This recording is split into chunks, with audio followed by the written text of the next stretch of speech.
Mhuri yeZimbabwe kusangana kwatiri kuita zvakare ipo pano paZim News Update apo patinoda kupai mafirst hand update anonga ari kuitika munyika yedu yeZimbabwe tichiti kwamuka sei kumativi mana enyika kwamungadai muri pano tinge tichianalyza nhauhwa dzematongerwo enyika. So muzuva ranhasi tine nhaurwa yaAshawo Tapfumaneyi anova ari second commander wemauto eDefence Forces vakatungamirirwa nawaEmmanuel matatu. So tiri kuona vaTapfumaneyi vari kupiwa mhosva yekukonzeresa kusplita kwemauto zvinhu zvisati zvamboitika since nguva dzana VP Chiwenga, since nguva dzana Valerius Banda, since nguva dzana Mujura zvisati zvamboitika zvinhu zvakafanana nezvo, but vaTapfumaneyi vari kuzvikonzeresa sei? Vari kukonzeresa nhauhwa idzodzo vaTapfumaneyi vari aligned naPresident Emmerson Mnangagwa. So tiri kuona kuti wava kushandisa those maambitions oro zvinhu zvinoitwa kumapolitician wakuzviunza kuinstitution yearmy vasikazive kuti aiwa no that its institution. Mapolitician anouya achienda but military inenge iriko mhuri yeZimbabwe. So tiri kuona panapa vari kupiwa go ahead nezvigananda zvavari kuzwa nezvigananda ndo zvavari kuita because vari kunzi vari kureceiva mari inokwana yokuita 250,000. Izvo hazvina kana chitsotsi. Ndofunga makaona maenvelope apa panga kanyorwa pakalika maenvelope apa pakanyorwa kunzi Asha, pakanyorwa kunzi AW Tapfumaneyi. Maenvelope anga kati wandei mhuri yeZimbabwe ainge aripo. So vari kunzi vari kureceiva mari kusanganisirana naGeneral Mhonda vanoshandira vari kupresidential guard vari kunzi vari kureceiva mari kubva kunana Kudata Gwerei nana Wikino Chivhayo kuti vange vachitsikirira mauto aya. Ndofunga muri kuona pese vaTapfumaneyi vanenge vachibuda vachitaura nepamwe nepanhu pari unnecessary kuti ivo vange vachitaura vanobuda vachitaura zvakafanana. Military yange isina kufanira kutombotaura nenhauhwa yedemonstration yakaitwa musi wa31 July. Ranga riri basa remapurisa, zvainzwisisika kana kuti commissioner abuda achitaura kuti no zvinhu zvemuda kuita, but vaTapfumaneyi vakatobuda vachitotaura kuti hati mangwana ari kusvika vanhu shanda as usual, hatisi kuda mheremhere mudomo zvakazodini wachipindira nhauhwa idzodzo. So tiri kuona vaTapfumaneyi mhuri yeZimbabwe vaishandira vari kufazi, ndogara ndakazvitaura panapa, ndiwo vainge vari mukuru wefazi. Wobva wazoitwa director general kuCIO, after kuCIO wobva wazoitwa major general kumilitary, after kumilitary wobva wazoitwa that second from kubva kuna wamatatu emhuri yeZimbabwe, but iwo vari kutoacta sort of like ndiwo army general pari zvino, chinova chiricho chiratidzo chinoratidza kuti zvinhu hazvina kutombomira zvakanaka. So tiri kuona panapa vaTapfumaneyi pane paivigwa that brigadier vakabva kuigwa zvamanje manje vapedzisira kuigwa ava. Tiri kuona army commanders nemabrigadiers vese vaisaluta Vice President Constantino Chiwenga, but tiri kuona kuti that Ashawo Tapfumaneyi akatadza kusaluta Vice President Constantino Chiwenga because Ashawo Tapfumaneyi akutozviita sort of like munhu ane power, kutonga sort of like munhu ari kutotonga chechezvo, because tiri kuona kuti vaMnangagwa vari kuda kushandisa iye kuti anga achitsikirira mauto kuti vange vachitena this country kuenda kukingdom, because tiri kuona kuti ndosaka muri kuona Wikino Chivhayo kuzviita princess haachabvi kuEswatini, because Eswatini inotongwa neumambo. Vanhu vakada kumbozama kuti ngatiite maelection zveumambo ndezvekudhara, vakada kutozvitrai vanhu iwavo vanobva vatanga kutosungwa, kutanga kutourayiwa, kutanga kutoita zvinhu zvakasiyana siyana, because vanonga kuti isikiri rekudhara iroro. Hatichadi, takuda maelection, vanhu tosarudza mutungamiriri wetinenge tichida, kunze kwekuti pachazoitawo kana kuti vanhu vanoita nharo chaidzo dzekuita nharo kana kutoita coup chaiyo. Coup ndo inopedza zvese, especially madictators akafanana naPresident Emmerson Mnangagwa. Even ana Mugabe changa ari madictator chaicho zvekutoti pakatobviswa necoup anga asi kutoda zvekutobva Mugabe chaichai. Maitoona maambitions ake nehasha dzake nechichi, mwatondota munhu uyu haasi kutomboda zvekutombobva. So madictators vanobviswa necoup, uye madictators ndofunga munoona vanenge vachitya kuurayiwa. Ndofunga munoona president wekuTanzania mukadzi uya ana Yoweri Museveni, ana President Emmerson Mnangagwa chaicho mabulletproof vanonga vachipfeka aya, kutotya kutora. Ngatitarise mana Hakainde Hichilema, ngatarise ana Duma Boko, even kana Ramaphosa chaichaiyo, even kana ana Daniel Chapo kunana Mozambique uko mhuri yeZimbabwe. Unochasononota munhu anonga tofamba zviri free zvisina kana kusungikana kana kuita sei. So ndo nhauhwa dzatanga takakubatira nemacomrade etinawo pano, kuitira kuti munge muchinzwa, especially vanonga vachianalyza nhauhwa dzezvematongerwo enyika, ungoti udzodzo vanonga vachifunga mucomment section, but nhauhwa huru huru yatauya nayo ndo iri kuitika mumilitary. Kumilitary hazvina kumira zvakanaka. Tiri kuona kuti military iri kuchema chema navaTapfumaneyi. Military inofanira kuita muuto, anofanira kuita sava matatu waya Sir Philip Valerius Banda, Sir Vice President Constantino Chiuka ikonongo lauda ngotonga mukadzi chimwe utori futi the second commander wemauto utanga sort of kuto lauda unga mukadzi kutonga aiwa zvinyasi kumeka sense zvinhu izvozvo ndo zviri kurambwa mhuri yeZimbabwe. So ndokutendeni kutora kumamakaita pano ngatinzwe makomrade vachitaura about the unit of the prey. It's about the unit of the victims. Unfortunately, someone who is in ZANU actually 4%, but even people from ZANU-PF are being acted. If you are found to be out of line in terms of ZANU-PF way of doing things, they abduct you, they kill you. If you go back, look the likes of Boda Gezi, the likes of Elliot Manyika, and so many guys or comrades from ZANU-PF, they are no more. And some guys from the army, they are also losing their life.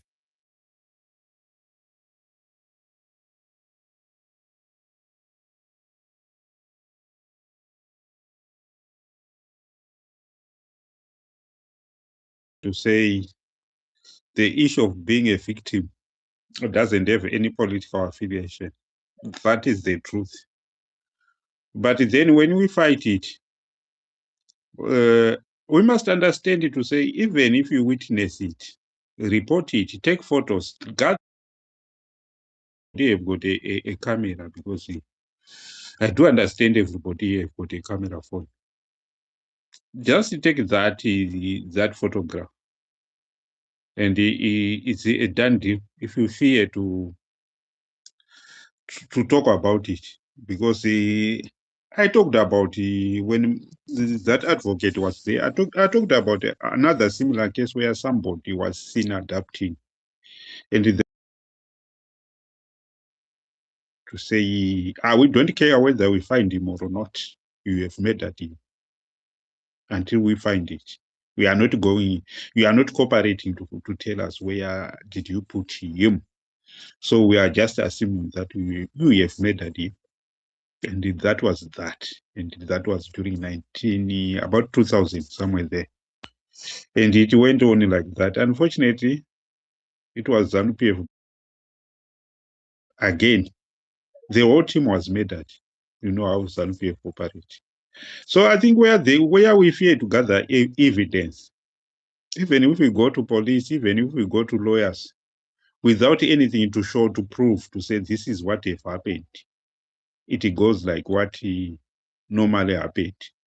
To say we see it happen and we don't want to be a witness, we just, because it's not me, I'm safe for the time being.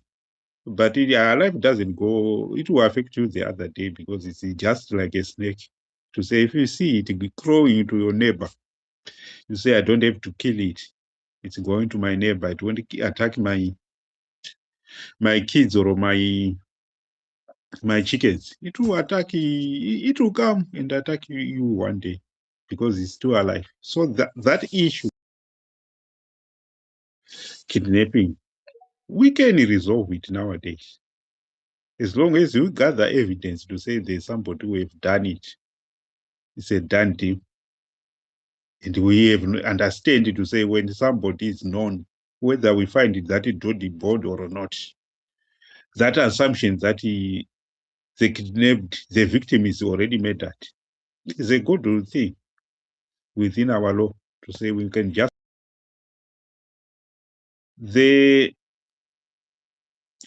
whether they would admit to say they've done it or not is one or another thing. But we have this situation where they've admitted to say they've kidnapped somebody, even the state itself. We know the Justina Mkoko's case, to say it's one of those where they admitted to say they've kidnapped him. Yeah.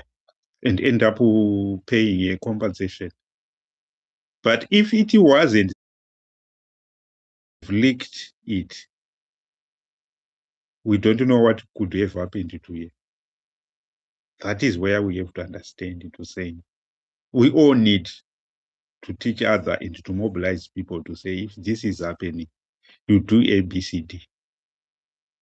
There were other things. We have that zeal to say, even if we find them destroying the house, demolishing the house, we are taking photos and doing anything. What's wrong with the taking photo if somebody is being kidnapped?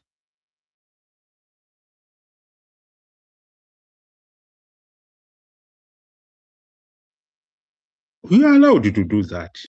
That are useless. And we come up with a submission, I know sound like we are supporting, even though we know kuti hakuna zvakadaro, hazvisiri zvinhu zvofungwa nemunhu. Aine 5 levels dzake kana kuti ane degree, and then we have someone ane ZANU-PF card haatomborina kana any skill kana certificate zvaro rotaura kuti akamboita chii. So munhu iyeye ndiye anokasira kuwana basa. And zvinoita kuti tidaro ndezvokuti panoda kuti pachekwe marekodzi ako kuti wakambonzwika here uchitaura zvinhu zvine chekuita nekushora nyika. I mean, really think guys kuti vanhu vanofunga saizvozvo kuti so far tikada kuti tarise Zimbabwe yese, hapana kana not even one person, one opposition leader, one activist wekuZimbabwe ati aita zvinhu zvinodhisa pakusungisa kana kurawa kana kurambidzwa. Hapana so far. The only people that have done things that deserve kuti vange vari mujere, kuvhariwa zvachose kana kutodzingwa munyika is them. Inini patime yandakagara kuSouth Africa pakarohwa ndakati pakarohwa akabuda akagera musoro, agerwa musoro saizvizvi ndakagera. Unfortunately handina kuchengeta mafotos akatorwa neshamwari yangu, dai ndandinawo ndaigona kushare panapa. Ndakagera musoro statement yandakataura nevamwe wangu kuti kurohwa kwaita leader wedu neni ndarohwawo, so togona kuprotesta by doing the same. That haircut yekugerwa musoro ikoko, I did that. Onda vakaseka kuti unenge wakupenga iwo, but vamwe vakaona power yazvo. It's a statement, it's a reminder yekuti we can still do this. We want you to understand that this is how we hold on to power. Maphotos iwaya, mavideos iwaya, ticharamba tichiakanda to remind you. Hapana chikonzero chokuti varege kuita zvavari kuita. They want to keep us in check. Nguva nenguva kuda kuona kuti saka vanhu havachati chii. The only platform inotaurwa zviri free ndiyoyo space. KokuZimbabwe ndekupi kwaunotaura hakuna, kwaunobvumidza kuungana muchiita tuma community meetings muchiplana things, hamubvumidzwe. Saka kwazvinotaurwa ndekupi.